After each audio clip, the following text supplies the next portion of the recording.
Para raw hindi na makadagdag sa tensyon sa pagitan ng Pilipinas at China kasunod ng arbitration ruling na pumabor sa ating bansa.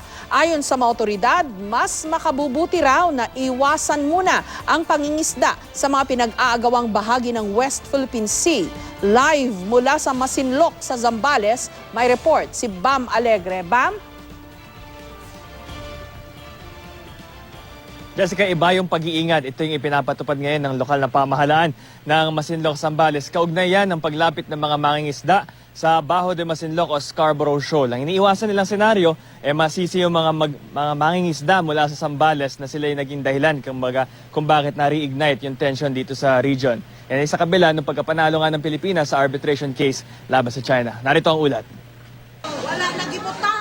Sa bagsakan ng mga panindang isda rito sa Masinloc, Zambales, patok ang bulawan at bangus. Pero ang mga isdang ito, nahuli lang daw malapit sa pampang ng Masinloc.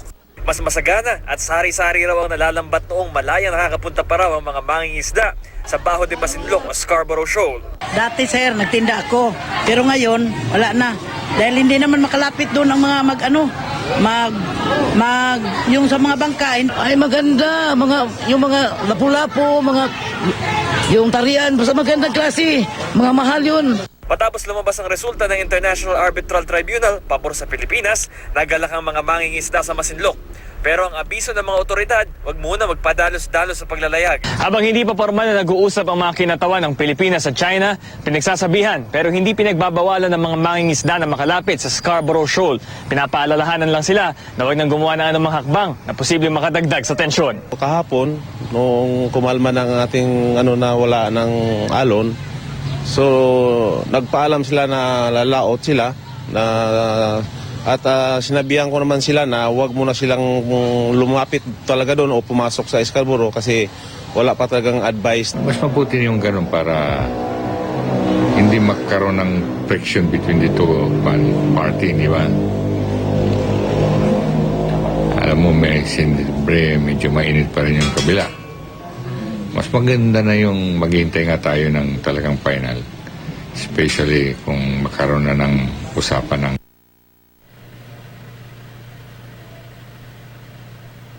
Jessica, sa isang panayam sa DCWB, yung bagong pronouncement ng lokal na pamahalaan dito, pipilitin nila na maiwasan nga na magkaroon ng mga additional na mga voyages papunta rito sa Scarborough Shoal at pinapaubaya nila sa national government kung ano ba magiging response dito sa nangyayari sa Bajo de Masinloc o Scarborough Shoal dahil ayon sa kanila, maliit na bayan lang naman sila at this is a national issue at yan nga, latest mula rito sa Masinloc, Zambales. Balik sa'yo, ma'am.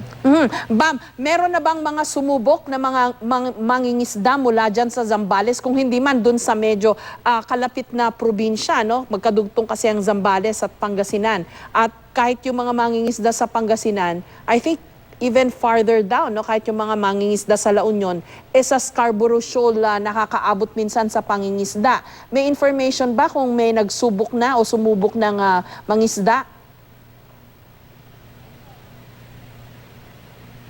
Just monitoring natin dito sa ground, merong fleet, may ship na nagpunta na dito papunta ron sa Bajo de Masinloc around 6 p.m. ng gabi. May mga kasama rin tayo may kasama roon ng mga members of the media at dun nga sa document nila, may attempt na harangin sila ng itong mga Chinese Coast Guard. Meron silang may Chinese Coast Guard member na speaking in English, trying to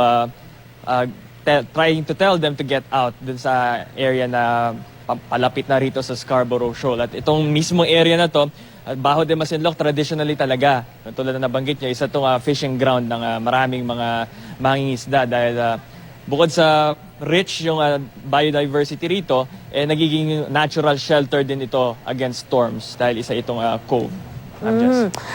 Bam, kasi medyo matagal naman na itong sigalot na ito sa West Philippine Sea, no? Matagal-tagal na rin nagdurusa yung ating mga kababayang mangingisda dyan. May nakukuha ba silang tulong mula sa gobyerno?